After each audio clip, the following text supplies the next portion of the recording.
पुन्हा एकदा मी आपल्या सर्वांचं शिवसेना भवन येथे स्वागत करत आहे. खरं तर ही प्रेस कॉन्फरन्स काल परवाकडेच घेणार होतो, पण काल गोड बोलायचं होतं म्हणून परखडपणे बोलू शकणार नाही आणि म्हणून आज प्रेस कॉन्फरन्स घेत आहे.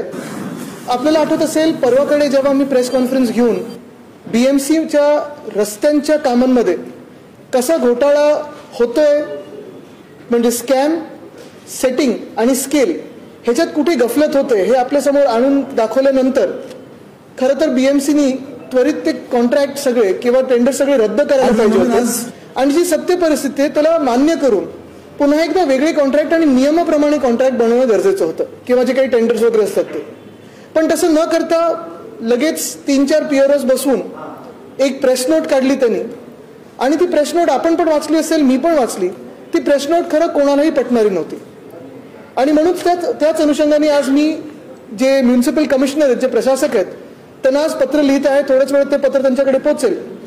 त्यांना पत्र लिहिण्याचं कारण हेच आहे, कुठेही वैयक्तिक नाही, त्यांच्यावर स्वतःवर नाही, पण BMC आत्ता जिथे महापौर नाही, जिथे स्टँडिंग कमिटी नाही, जिथे कुठच्याही कमिटीज नाही आहेत, जिथे जनरल बॉडी नाही आहे, लोकप्रतिनिधी नाही आहेत, तिथे प्रशासकाची ती जबाबदारी असते आणि प्रशासक हे आदेश राज्य सरकारकडून घेतात, म्हणजे ह्या घटना बाह्य मुख्यमंत्र्यांकडून घेतात.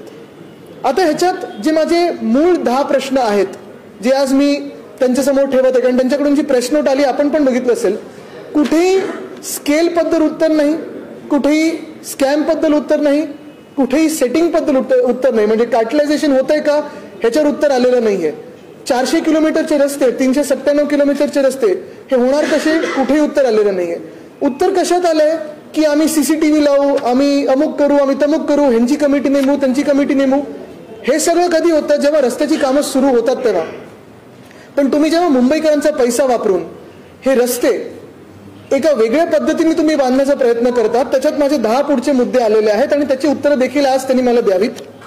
पहिला मुद्दा हाच येतो, पहिला प्रश्न हाच येतो की हे साधारणपणे 400 किलोमीटरचे जे रस्ते आहेत हे प्रपोज कोणी केलेत, हे सांगितलेत कोणी की हे तुम्हाला रस्ते करायचे आहेत.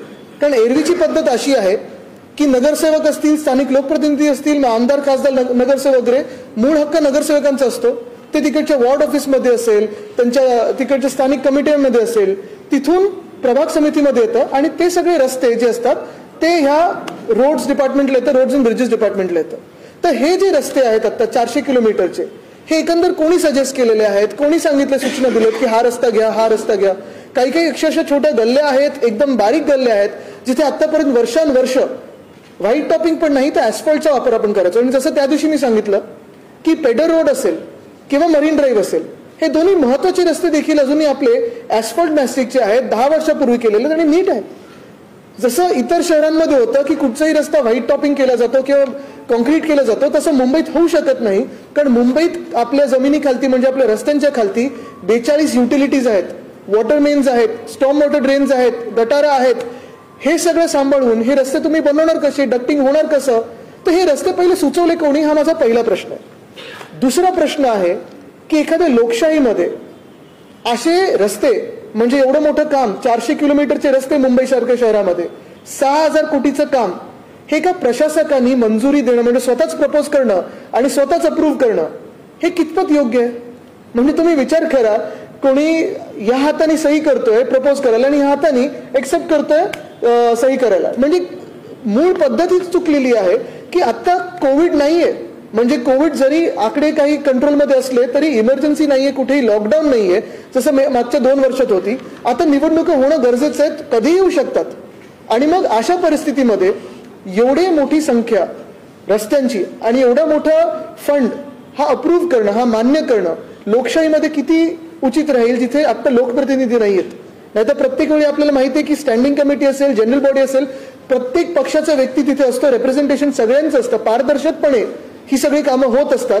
पहिल्यांदा आपल्याला असं दिसतंय की एवढ्या मोठ्या संख्येत कामं होताना हे कुठेही लोकप्रतिनिधींना विचारलं जात नाहीये. हा खरं तिकडच्या आमच्या मुंबईच्या सगळ्या नगरसेवकांचा अपमान आहे, प्रत्येक पक्षाच्या नगरसेवकाचा अपमान आहे. हे त्यांना पटणार आहे का?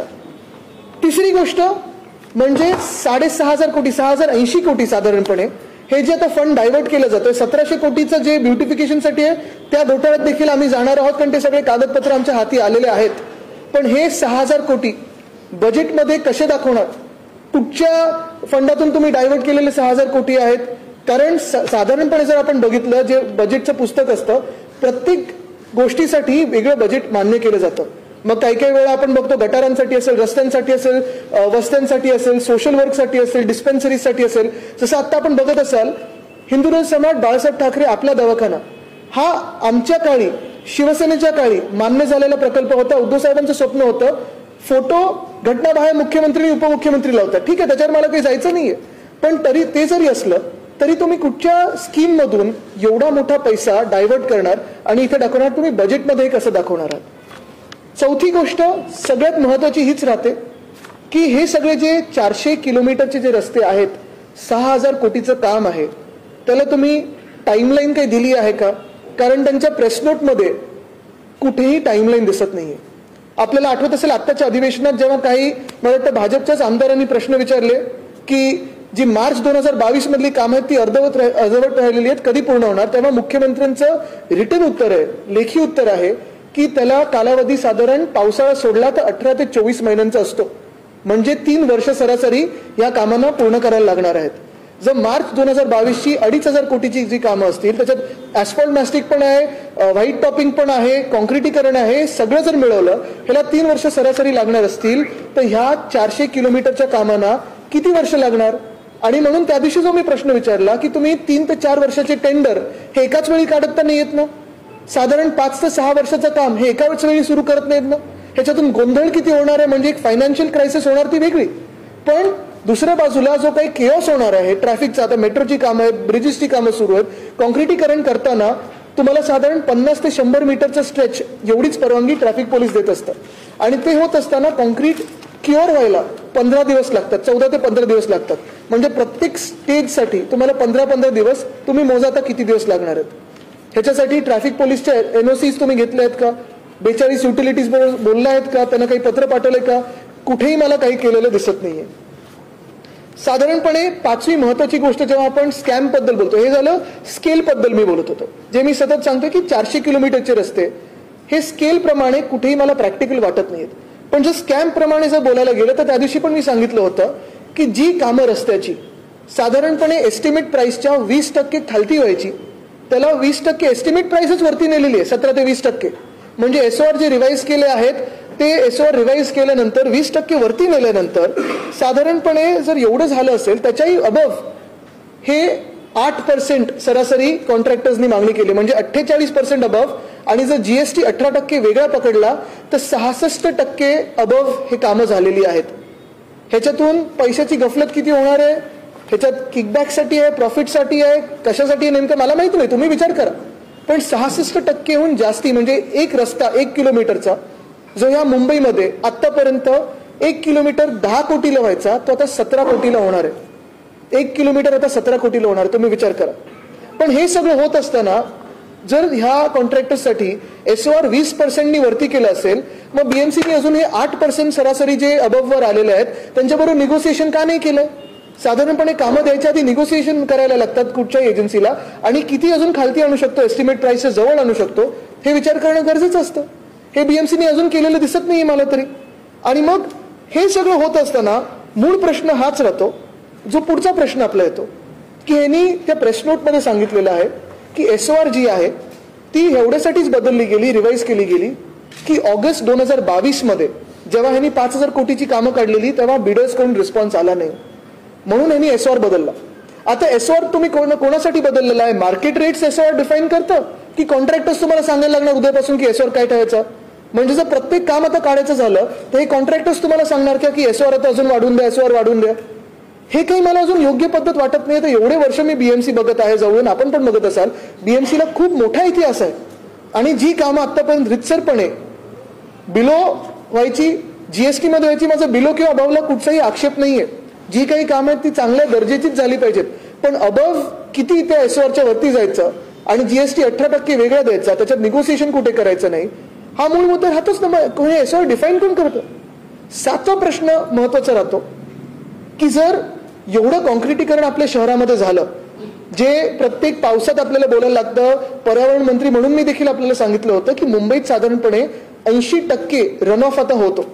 रन ऑफ म्हणजे काय? जे पाणी आधी आपल्या जमिनीत जिरपायचं खालती जायचं पाणी, वॉटर टेबलमध्ये जायचं, ते कॉन्क्रिटीकरण झाल्यामुळे आता तर आपण बघतो 2 बिल्डिंगच्या मध्ये देखील ज्या सोसायटी असतात तिथे पण कॉन्क्रिटीकरण झालं. आधी जिथे ओपन स्पेस म्हणजे मातीची स्पेस असायची, मातीची मैदानं असायची, तिथे कॉन्क्रिटीकरण झालंय. आता हे सगळं झाल्यानंतर परत जर पूर आले, मुंबईचा जोशीमठ झाला, तर ह्याला जबाबदार कोण? कारण एवढं कॉन्क्रिटीकरण हे आपल्याला परवडणार नाहीये. कुठच्याही शहरात कॉन्क्रिटीकरण एवढं होत नसतं. तुम्ही जगात कुठचंही चांगलं शहर घ्या जिथे रस्ते चांगले आहेत, सगळे सोयी सुविधा चांगल्या आहेत, कॉन्क्रिटीकरण 100% झालेलं नसतं. 8वी गोष्ट खूप महत्वाची आहे की हे सगळं करत असताना आपल्याला आठवत असेल त्या प्रेस नोटमध्ये दिलंय की साधारणपणे स्ट्रेस या बीएमसीचा किंवा जास्ती हायलाईट हा कॉन्ट्रॅक्टर्सच्या नॅशनल एक्सपिरियन्सवर होता. नॅशनल एक्सपिरियन्स म्हणजे देशात कुठे कुठे कामं केलेत आणि ग्रीनफील्ड हा त्यांनी शब्द वापरला. ग्रीनफील्ड म्हणजे काय की जेव्हा आपण मोठे हायवे करत असतो 200-300 किलोमीटरची किंवा जास्ती असेल, आता या हायवे बनवत असताना शहरांमधून कधीही हायवे जात नाहीत. एक तर एलिव्हेटेड रोड्सनी वरतून जातात, बाहेरून जातात, पण जास्तीत जास्त हायवे हे ग्रीनफील्ड असतात. म्हणजे खालती जमिनीच्या खालती कधी युटिलिटी नसते, झाडांची कत्तल केली जाते, कसंही खोदून पुढे जातात, पण 100-100, 150-150 किलोमीटरची कामं हे एका दिवसात 2 दिवसात वगैरे करत असतात. 50 किलोमीटरची कामं एका दिवसात करत असतात. कुठेही आपल्यासारख्या छोट्या गल्ल्या नसतात, अडचणी नसतात, ट्रॅफिकच्या असतील किंवा पार्किंगच्या परवानगी असतील किंवा युटिलिटीज असतील, असं नसतं. तर हे जे कॉन्ट्रॅक्टर्स आहेत ह्यांनी जर नॅशनल हायवेवर काम केलं असेल, ग्रीनफील्ड ह्याच्यावर काम केलं असेल, ह्या 5 कॉन्ट्रॅक्टर्सचा मुंबई सारख्या शहरांमध्ये काम करण्याचा एक्सपिरियन्स काय आहे?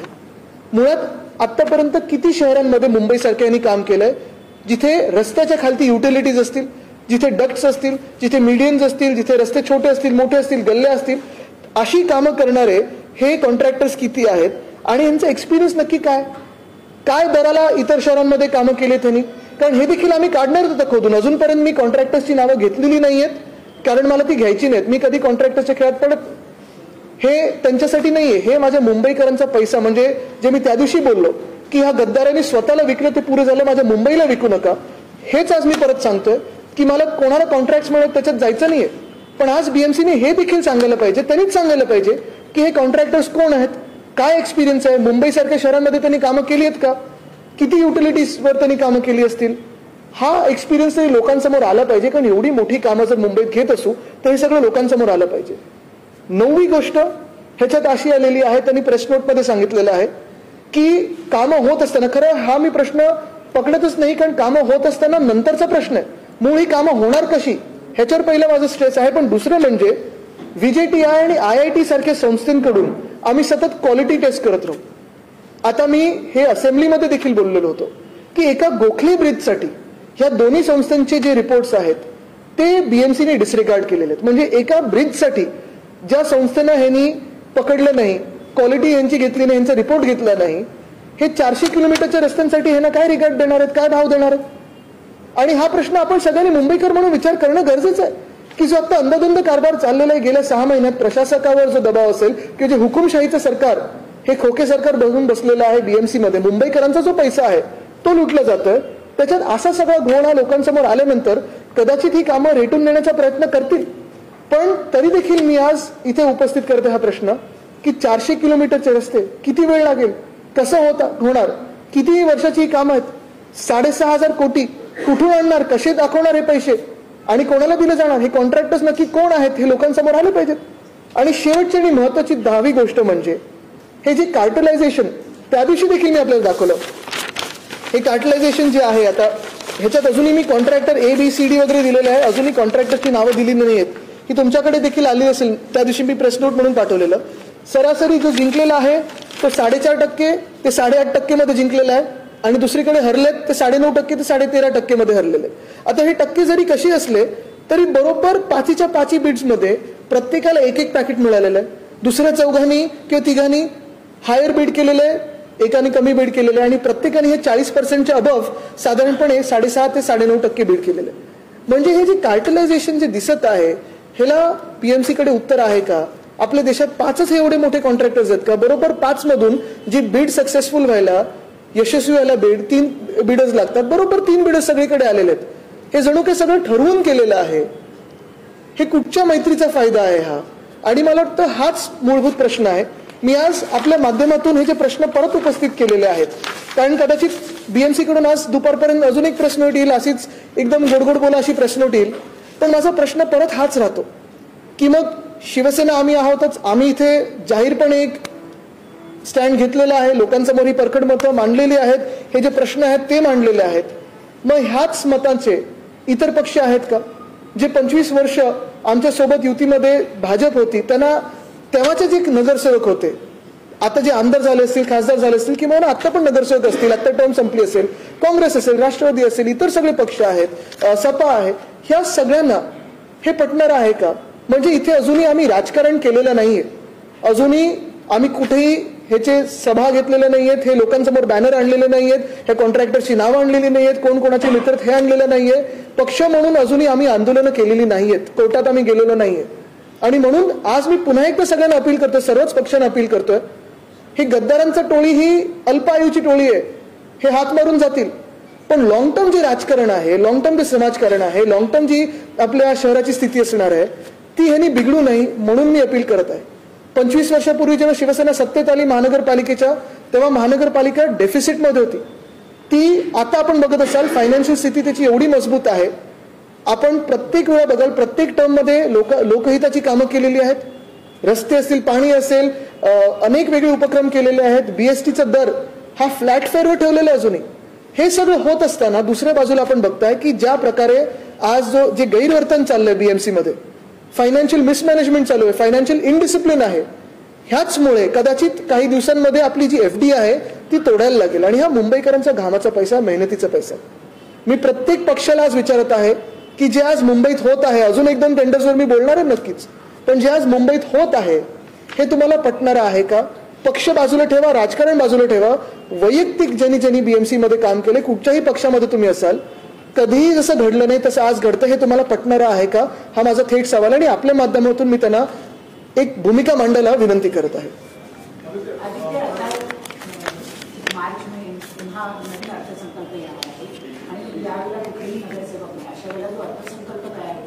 त्याला अर्थ काय राहणार?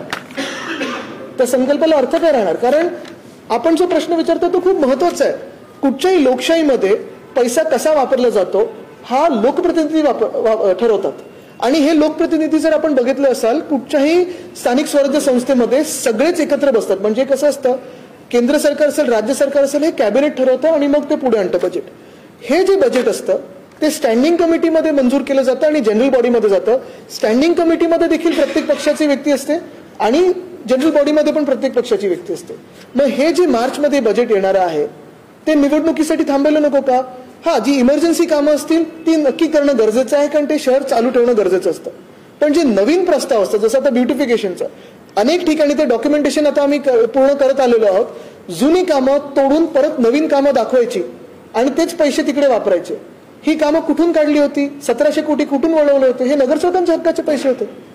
तर हे तुम्ही मला सांगा, नागरिक म्हणून, मुंबईकर म्हणून जो तुम्ही कर भरता, त्या पैशाचा जर असा वापर व्हायला लागला, हे तुम्हाला तरी पटणार आहे का? तिथून 66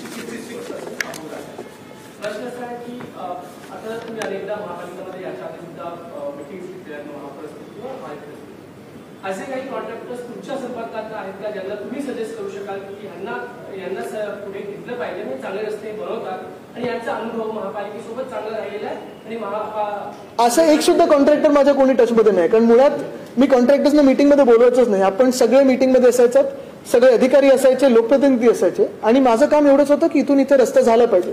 जसं ईस्टर्न फ्रीवे तुम्ही सीपी ऑफिसपर्यंत खेचा, थैसर ते मीरा भाईंदर रस्ता असेल, नरिमन पॉईंट ते कफ परेड रस्ता असेल, कोस्टल रोड असेल, वरळी शिवडी कनेक्टर असेल, ह्या सगळ्या एजन्सीजना आम्ही प्रत्येक बुधवारी घेऊन बसायचो. मुंबई ट्रॅफिक पोलीस असेल. पण एक नक्की आहे की जर तुम्ही मुख्यमंत्र्यांचं उत्तर पाहाल हाऊसमधलं, त्यांनी उत्तरामध्ये पण सांगितलेलं आहे की आतापर्यंत जे कॉन्क्रिटीकरण झालेले रस्ते आहेत तिथे कुठेही खड्डा दिसलेला नाहीये. येतो इथून इथे येतो असं.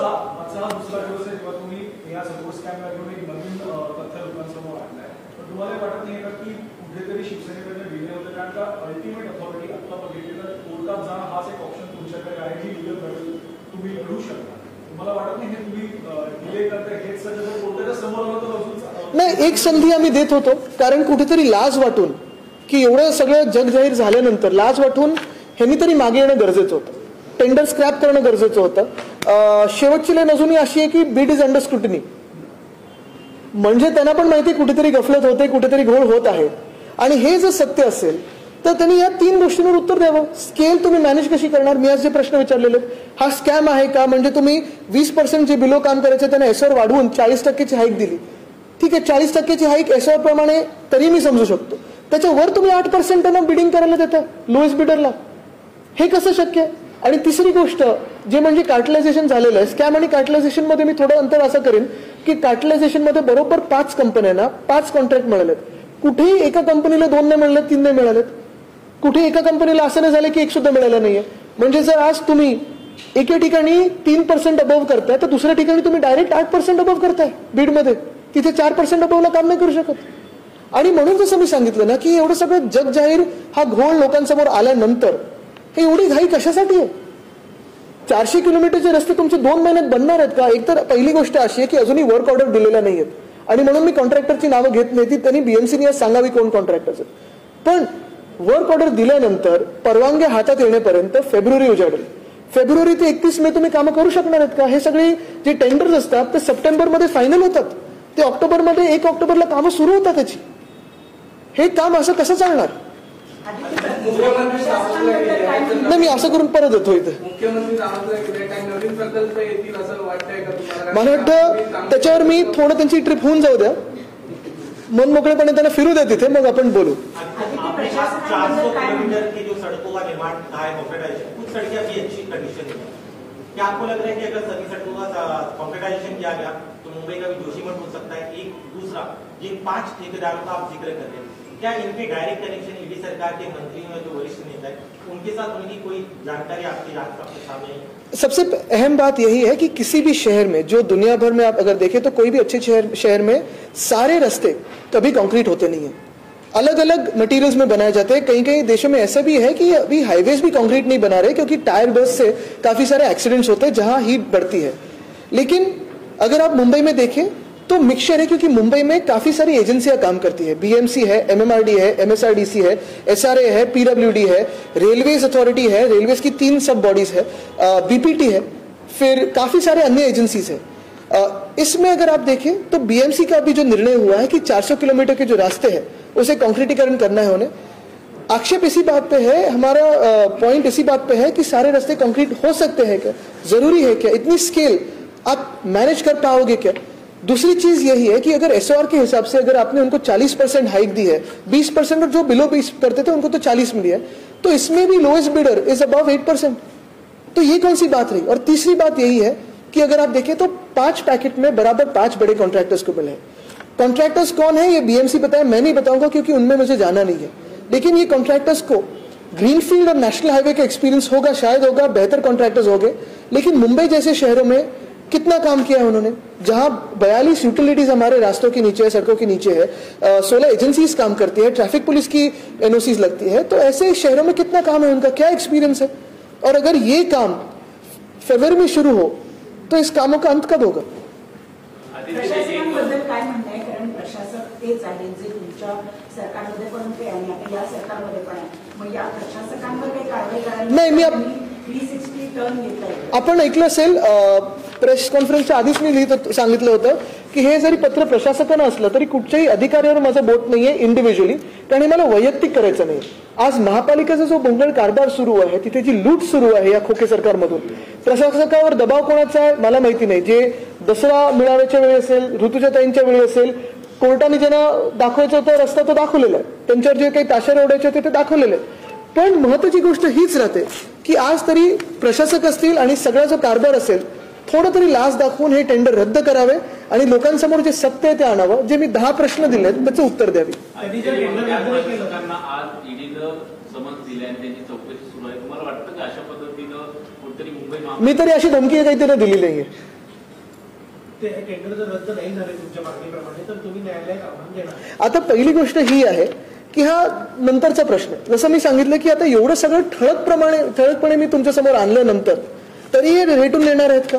मग ह्या खोके सरकारचे जे मित्र पक्ष आहेत भाजप, त्यांच्यातून जे नगरसेवक एकेकाळी होते, जे आता आमदार खासदार झाले असतील, मोठ्या पदांवर गेले असतील, किंवा आज जरी नगरसेवक टर्म संपल्यानंतर म्हणजे ते समाजसेवा करत असतील, मुंबई प्रेमी जे सगळे पक्ष आहेत किंवा सगळे राजकीय लोक आहेत, त्यांचं मत काय आज तुम्ही त्यांच्याकडून जाणून घ्या, मग मी माझं पुढचं पाऊल सांगेन.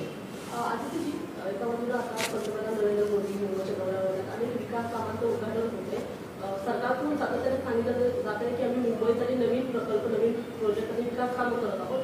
अशाच वेळी तुम्ही मुंबईच्या रस्त्यांचा विषय काढलेला आहे. हे सगळं काही फक्त मुंबई महानगरपालिकेच्या अनुषंगाने होणं निवडणूक, मला वाटतं निवडणुकांच्या अनुषंगाने होणं गरजेचं आहे, कारण निवडणुकाचं तर होणं गरजेचं आहे. निवडणुकाचं तर होणं गरजेचं आहे. आणि हेच मी पुन्हा सांगेन की आता निवडणुका ह्या किती दिवस पेंडिंग ठेवणार आहे ना. निवडणूक घेण्याची हिंमत नाही यांच्यात. मुंबई आहे, नवी मुंबई आहे, ठाणे आहे, कोल्हापूर आहे, सोलापूर आहे, नाशिक आहे, नागपूर आहे, संभाजीनगर आहे, वसई विरार आहे. अनेक असे महानगरपालिका जिथे निवडणुका होणं आता लॉंग ड्यू आहे आणि तिथे लोकप्रतिनिधी नाही आहेत. खरं तर आपण बघत असाल डीपीसी मध्ये पण मुंबईत मी 2 वर्षात नगरसेवकांसाठी एक वेगळा दिवस ठेवायचो आणि त्यांचं म्हणणं ऐकून घ्यायचं सगळ्या पक्षांचं. जे नगरसेवक तिथे रिप्रेझेंटेटिव्ह म्हणून येतात, कारण नगरसेवक हे खूप महत्वाचे असतात. मुंबईत नगरसेवकांचा वॉर्ड हा खूप मोठा असतो, त्यांचा रोल हा खूप महत्वाचा असतो. आणि जर मी आमदार म्हणून पण जर बोलायचं झालं तर अनेक कामं अशी असतात जी स्थानिक पातळीवर नगरसेवकाची असतात, तिथे आम्ही हस्तक्षेप करू नाही शकत.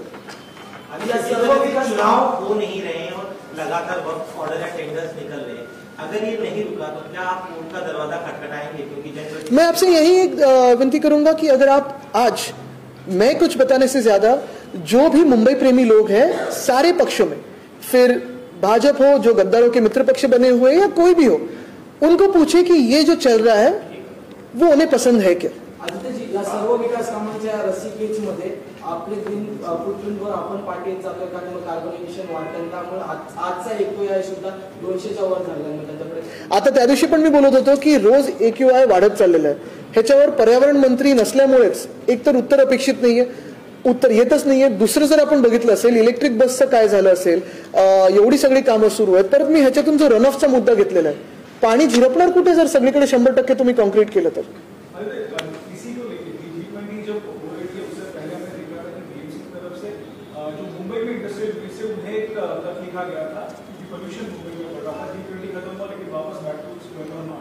G20 हमारे देश में होना जरूरी है, काफी बड़ा एक इवेंट रहा है और काफी सारे शहरों में एक पॉजिटिव इम्पैक्ट रहता है.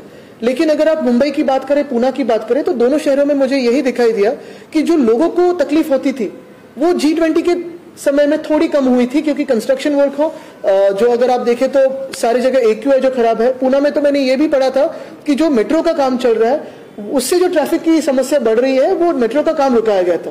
यानी अतिथि देवो भव ये तो हम मान्य करके ही चलते हैं और वो होना भी चाहिए.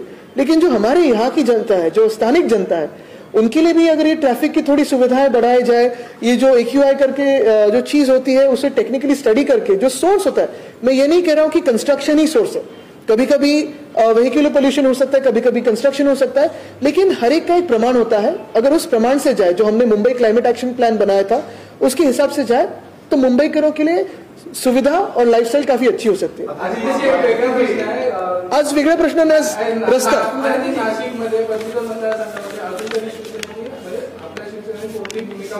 शिवसेना एकच आहे. नाही बघा, एक आहे निवडणुकीबद्दल आता मी बोलणार नाही, कारण मला आपल्या माध्यमातून माझा तरी फोकस लोकांसमोर जो आहे तो ह्या रस्त्यांच्या घोटाळ्यावर ठेवायचा आहे. कारण एक आहे, जसं मी सांगितलं, स्केल, स्कॅम आणि सेटिंग, ह्या 3 गोष्टी लोकांसमोर जाणं गरजेचं आहे. कारण आम्ही सगळे मुंबईकर म्हणून ह्याच्यावर दररोज काम करत असतो आणि आमच्या घामाचा पैसा हे आज लूटमारमध्ये चाललेला आहे. जे निवडणुकीबद्दल आहे, निवडणुकीबद्दल जर बोलायचंच झालं तर चला महानगरपालिकेची निवडणूक घेऊन टाका ना. जे 40 गद्दार आहेत तिथे निवडणुका घ्या, 13 गद्दार खासदार आहेत तिथे निवडणुका घ्या, पण निवडणुका घेण्याची हिंमत नाही आणि नुसतं तिथून पुढे सोडले जातात. एक शेवटचं, मुंबई महानगरपालिकेपुरती मर्यादित आहे. आम्ही शिवसेनेला सांगितलं की काँग्रेस गद्दार आहे, त्यांच्यावर विश्वास ठेवू नका, ते विश्वासघात. नाही, मी त्याच्यात जाऊ नाही शकत, कारण त्या कुठच्याही बैठकीत मी नसतो. मी ह्या कामांमध्ये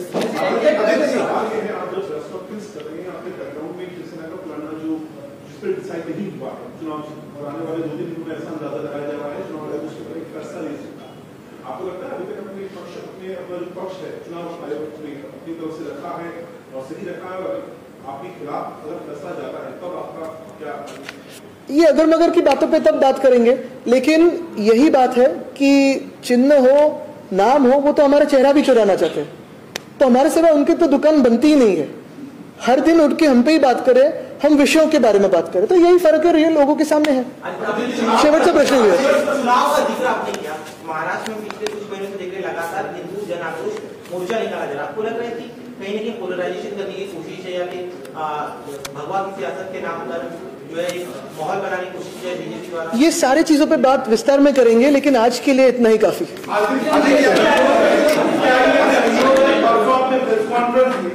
और इकबाल सिंह चहल जी को ईडी की नोटिस आई, आज की प्रेस कॉन्फ्रेंस के बाद भी कुछ हो सकता है?